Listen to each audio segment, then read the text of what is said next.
If this light does not blink, your battery may be too weak to communicate to the vehicle. If this occurs, the battery may need to be replaced. Replacing the battery in your intelligent key can be simple if you follow this procedure. First, see the owner's manual for the recommended battery before replacing. Next, release the lock knob and remove the mechanical key from the intelligent key. Place a cloth over a small flathead screwdriver and insert the tip into this slit. Now twist the screwdriver to separate the intelligent key into two pieces. Look at the battery to observe which side is up so you can put the replacement battery in the same way.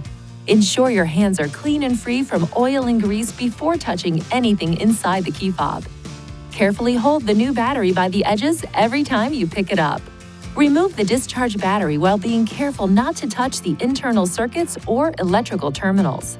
Gently place the new battery into the intelligent key with the negative side oriented in the same direction you noted during removal. Align the tips of the two halves and then close the key fob by pushing along the edges. Lastly, operate the intelligent key to ensure it works properly. If you need assistance with replacement, it is recommended you visit a Nissan dealer. Please see your owner's manual for important safety information, system limitations, and additional operating and feature information.